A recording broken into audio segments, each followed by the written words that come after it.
Welcome boys and girls. CGPSC pre और mains का जो लेक्चर सीरीज़ है उसकी शुरुआत हमने कर ली है। तो इस वीडियो में हम लॉजिकल रीजनिंग के जितने भी सारे टॉपिक्स हैं उन सभी टॉपिक्स को कवर करेंगे। और यह जो लेक्चर है वो सबसे पहला लेक्चर है, टॉपिक लिस्ट में सबसे पहला लेक्चर है। तो ये सारा वीडियो जो होगा हिंदी में होगा और 3 से 5 स्लाइड जो है शुरू के इंग्लिश में हो सकते हैं। तो दोस्तों अब आगे बढ़ते हैं। तो ये दोस्तों मेरा प्रोफाइल है, तो आप हो सके तो आप पढ़ लें इसको।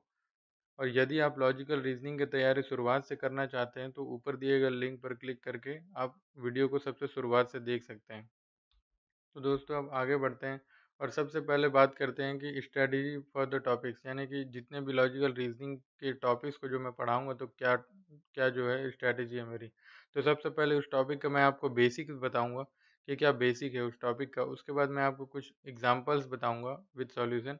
उसके बाद हम आगे देखेंगे। उसके बाद मैं आपको 5 से 10 क्वेश्चन जो दूंगा आपको अगले हफ्ते तक में, तो उसका आंसर जो है कमेंट सेक्शन में देना होगा। तो अब आगे बढ़ते हैं और शुरुआत करते हैं वर्बल रीजनिंग की। जैसा कि मैंने पहले वीडियो में ही बताया है कि वर्बल रीजनिंग जो है पूरे रीजनिंग का जो है फर्स्ट सेक्शन है, ठीक है। उसमें दो सेक्शन बताए हुए थे। मैंने जनरल मेंटल एबिलिटी बताया था और लॉजिकल डिडक्शन बताया हुआ था, ठीक है। तो हम लोग जनरल मेंटल एबिलिटी से शुरू करेंगे, जिसमें 2 चैप्टर्स को मैंने सबसे पहले चुना है। इसका नाम है एनालॉजी और दूसरा है क्लासिफिकेशन। तो एनालॉजी जो है उसको हिंदी में कहते हैं सादृश्यता, और दूसरा है क्लासिफिकेशन जिसको हिंदी में कहते हैं वर्गीकरण। तो अब आगे बढ़ते हैं और शुरुआत करते हैं एनालॉजी टेस्ट यानी कि सादृश्यता परीक्षा का जो टॉपिक है उसकी शुरुआत करते हैं। तो सबसे पहले मैं आपको क्वेश्चन के टाइप दिखा देता हूँ कि कैसे क्वेश्चन जो है इस चैप्टर से आते हैं। तो सबसे पहला जो आपको हमेशा क्वेश्चन पेपर में दिखाई देता होगा, ये कुछ इस तरह का होता होगा कि मतलब जो अच्छा का संबंध जो है बुरा से है, तो उसी प्रकार मीठा का संबंध जो है किस तरह से होगा। उसके बाद जो नेक्स्ट क्वेश्चन दूसरा टाइप होता है, अगला टाइप होता है, वो होता है इस तरह का, दूध और क्रीम में ऐसा क्या संबंध है। जो इसमें धान है, एक्चुअल में धन लिखा गया है, ठीक है। वैसे धान का संबंध जो है किस प्रकार से होता है। तो ये 4 ऑप्शन दिए होते हैं, उन ऑप्शन में से एक को चूज करना होता है, वही उसका आंसर होता है। उसके बाद थर्ड टाइप यानी कि ये डिजिट्स के फॉर्म में होता है। इस इनका और इनका जो रिलेशन वो कैसा है, जो इसका और इसके अगले आने वाले डिजिट्स के साथ कैसा होगा, मतलब कैसा रिलेशन है, तो जिससे इसका नेक्स्ट आंसर आएगा, ठीक है। हर टाइप का जो है क्वेश्चन को सॉल्व करेंगे। सबसे पहले हम इसके टाइप्स में जाएंगे। तो सबसे पहला टाइप 1 क्वेश्चन है, पहला ही क्वेश्चन ले लेते हैं, जिसमें लिखा हुआ था कि अच्छा का संबंध बुरा से है, तो उसी प्रकार मीठा का संबंध किससे है, ठीक है। तो इसमें अच्छा और बुरा के बीच में संबंध कैसा है ये देख लेंगे कि जैसे क्या है, अच्छा का उल्टा क्या है, बुरा है, ठीक है। तो वैसे मीठा का क्या होना चाहिए, खट्टा होना चाहिए। ये ऑप्शन जो है इसका आंसर सही होगा, ठीक है। क्यों, यदि खट यहाँ पर यदि ऑप्शन होता कड़वा तो उसमें कड़वा भी लगाने का चांस होता, मगर यहाँ पे सिर्फ खट्टा दिया हुआ है, तो इसका एग्जैक्ट आंसर जो होगा खट्टा होगा। इस क्योंकि इन दोनों के बीच का जो संबंध है वो विपरीत है। ये देखो शब्द, ये दोनों शब्द आपस में क्या है, विपरीत संबंध प्रदर्शित करते हैं। उसके बाद है दोनों के बीच में, ये इसमें हमेशा ये होता है कि इस तरह के क्वेश्चन में हमेशा ये होता है कि दोनों के बीच में जो है हमको संबंध खोजना होता है, कि जैसा अभी भी मैंने करके दिखाया कि दोनों के बीच में कैसा संबंध है, ठीक है। तो दोनों का विपरीत संबंध था। तो उसी तरह से आगे जो है इस प्रकार के सभी क्वेश्चन को हम सॉल्व करेंगे। ये बहुत ईजी होता है, इसके लिए ज़्यादा टेंशन लेने की ज़रूरत नहीं है। तो ये कुछ महत्वपूर्ण संबंधों की सूची को मैंने बना के आपको दिखाया है। विपरीत संबंध वाले कुछ क्वेश्चन आते हैं, जैसे कि दिन रात सुख और दुख। और उसके बाद है कि जैसे पवित्र स्थल के बारे में आता है, जैसे पिरामिड कहाँ पर है, मिस्र, तो ऐसे क्वेश्चन आएंगे। कैपिटल रिलेटेड आएंगे, कुछ सिटीज़ के नाम दिए होंगे, उसमें से एक जो होगा उसमें कैपिटल नहीं होगा, कैपिटल सिटी नहीं होगा, बाकी सभी होंगे। तो ये प्रतीक और उसके संकेत भी हैं।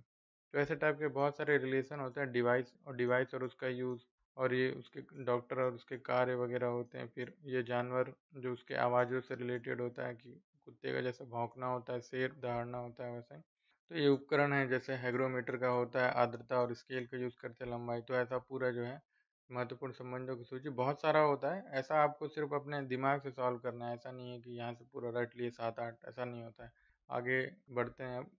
कम से कम 5 एग्जाम्पल सॉल्व करेंगे एक एक करके। तो सबसे पहला जो मैं एग्जाम्पल ले रहा हूँ वो है, जो संबंध हार और गहनों से है वही संबंध कमीज का कैसे है। तो हार और गहनों के बीच में कैसा संबंध है। हार जो है वो एक गहना है, यानी कि गहनों की कैटेगरी में हार आता है। तो कपड़ा का संबंध इन चार में से कैसे होगा।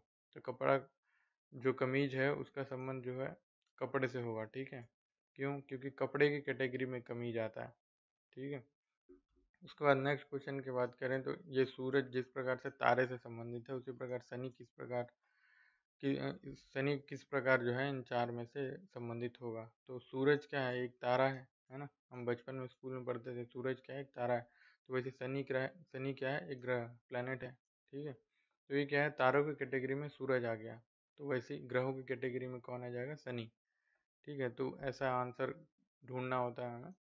फर्नीचर का लकड़ी से जैसा संबंध है, तो लकड़ी से क्या बना? फर्नीचर बना। तो वैसे जूता किससे बनेगा? चमड़े से बनेगा। तो जैसे नेक्स्ट है, उसके बाद जिस प्रकार आय का संबंध लाभ से है, यदि कोई व्यापारी कोई इन्वेस्टमेंट करता है तो उसको यदि आय प्राप्त होता है तो कैसे होगा? आय प्राप्त होता है तो वो लाभ होगा, है ना? तो वैसे व्यय का संबंध क्या होगा? हानि से होगा। तो ये उसका आंसर है। उसके बाद आँख का संबंध जिस प्रकार से प्रकाश से है, उसी प्रकार कान का संबंध किससे है? ध्वनि से है, ठीक है? क्योंकि आँख में जब प्रकाश जाता है तो उसके बाद क्या होता है?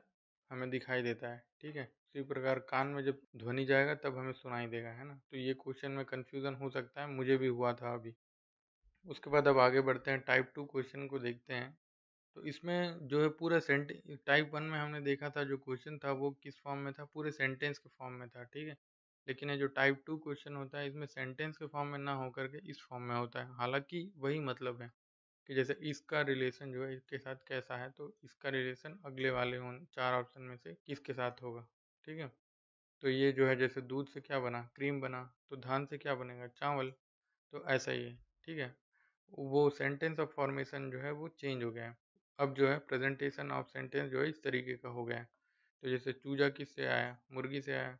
उसके बाद लार्वा किससे आएगा? मेंढक से आएगा, ठीक है? तो ये है, मतलब है वही चीज़। नदी नदी से क्या निकलता है? नहर निकलता है। तो हिम नदी से क्या निकलेगा? इन चारों में से नदी निकलेगा, बर्फ थोड़ी निकलेगा, वो हिम, ठीक है? उसके बाद है आगे, शेर कहाँ रहता है? मांद में रहता है। तो खरगोश कहाँ रहेगा? बिल में रहेगा। ये रहा आंसर उसका, ठीक है? तो बहुत इजी है एकदम। अब इसको मैं क्या एक्सप्लेन करूँगा?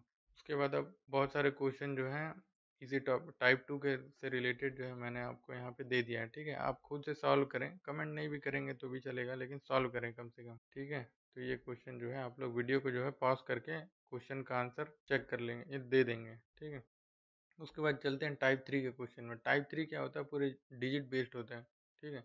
मतलब इसमें डिजिट्स का रिलेशन देखा जाता है कि जैसे इस डिजिट का रिलेशन इसके साथ कैसा है, मतलब ये और ये जो है दोनों कैसे बने हैं, ठीक है? तो उसी आधार पर ये और इसका अगला डिजिट जो है वो कैसा बनेगा, ठीक है? ये मैंने इसका सॉल्यूशन आपको दिखाया है, ठीक है? कि जैसे ये 3 का स्क्वायर जैसे हम लोग करेंगे तो क्या होगा? 9 होगा, ठीक है? तो वैसे ही 5 का स्क्वायर करेंगे तो क्या होगा? 25। तो अब इन दोनों में कैसा रिलेशन है कि जैसे ये 3 है, ठीक है? ये 3 का स्क्वायर है और ये 5 का स्क्वायर है। इन दोनों के बीच में कैसा गैप है? 2 का गैप है। तो ये क्या है? 7 है। तो जैसे इसका स्क्वायर था तो ये क्या होगा? 7 होगा, ठीक है? 7 का स्क्वायर है, ठीक है? 7 का स्क्वायर है। तो इसके बाद अगला क्या होना चाहिए? क्योंकि यहाँ पे 2 का गैप था, ठीक है? तो 9 का स्क्वायर आना चाहिए। तो क्या होगा आंसर? 81, ठीक है? समझ में आ गया?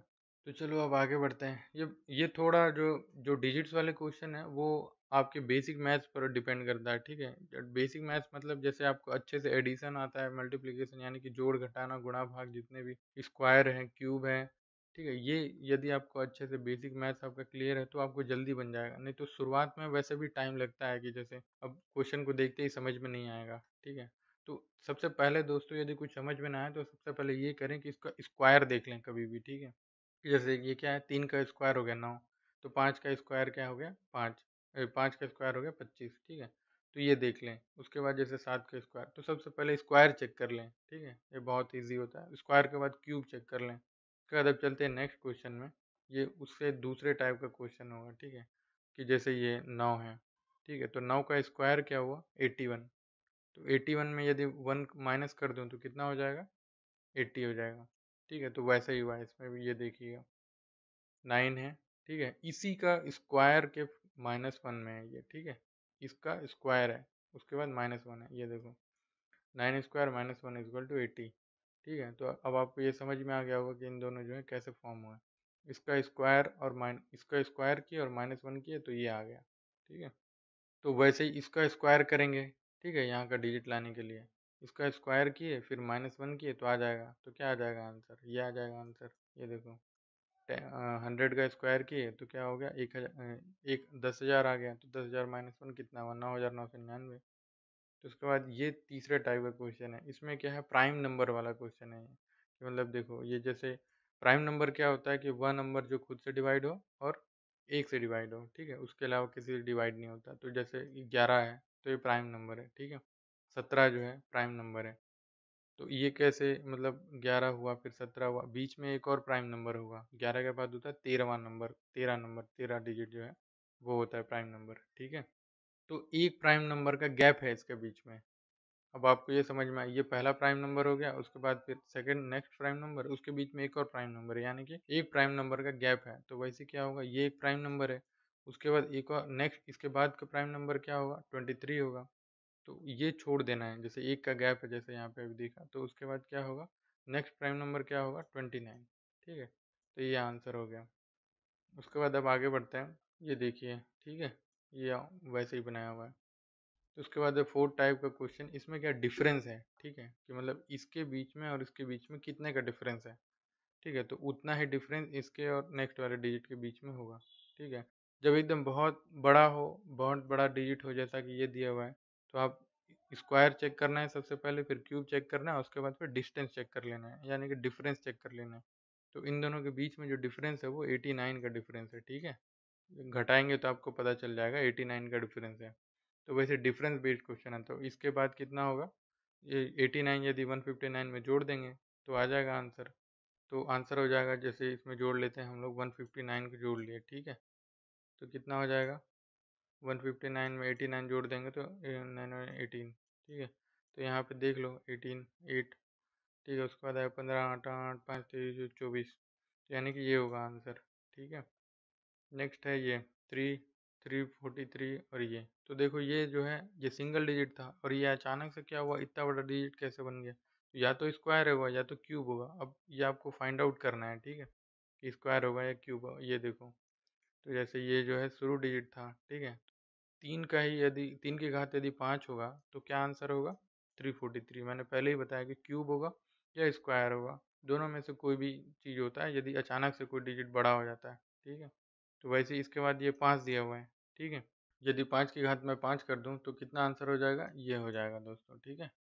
तो ऐसे ही जो है ये अलग अलग प्रकार के हैं, जैसे कि इसमें मैं इस ऐसे ही सारे क्वेश्चन जो हैं इसमें मैंने बताए हैं, जो सारे जो हैं अलग अलग टाइप के हैं। तो इसमें जो डिफरेंस देख लिया हमने, इसमें प्राइम नंबर देख लिया हमने, और उसके बाद फिर ये जो है स्क्वायर -1 वाला फॉर्म देख लिया इसमें, ठीक है। और ये स्क्वायर का मेनली बेसिक है और ये क्यूब पे रिलेटेड है। तो ऐसे ही जो है सारे क्वेश्चंस आते हैं। यदि आपका जो है एडिशन सब्ट्रैक्शन और मल्टीप्लिकेशन डिवीजन वगैरह सब ठीक है, स्क्वायर क्यूब वगैरह फटाफट आपसे हो रहे हैं, तो ये क्वेश्चन जो है आपसे जल्दी सॉल्व हो जाएंगे, ठीक है। नहीं तो फिर छोटे छोटे क्वेश्चन भी आपको बहुत भारी लगने लगेंगे, जैसे कि ये क्वेश्चन, ठीक है। तो चलिए अब आगे बढ़ते हैं। और आपके लिए जो क्वेश्चन मैंने यहाँ पे दिया हुआ है, तो ये क्वेश्चन को जो है आप लोग देख लेंगे, ठीक है, सॉल्व कर लेंगे। यदि आपको नहीं बनता है तो मुझे जो है कमेंट सेक्शन में बताएंगे। तो ये तो दोस्तों हो गया एनालॉजी टेस्ट, है ना। तो सारे जो 3 टाइप के जो क्वेश्चन थे उसको हमने कवर कर लिया। यदि आपको यह वीडियो जो है अच्छा लगा तो लाइक बटन पर क्लिक करें, और जो भी क्वेरीज है, कमेंट है या सजेशन है, जो भी वीडियो रिलेटेड है, ऑडियो रिलेटेड जो भी प्रॉब्लम है वो कमेंट करें, और ज़्यादा से ज़्यादा लोगों तक सब्सक्राइब करें। और ये Twitter account, Google account, YouTube account, ये सभी चीज़ों को जो है सब्सक्राइब करें। और ये मेरा जो फेसबुक पेज है उसको जो है लाइक करें, फॉलो करें और शेयर करें ज़्यादा से ज़्यादा लोगों तक। तो दोस्तों मिलते हैं अगले वीडियो में। वीडियो को देखने के लिए बहुत बहुत धन्यवाद।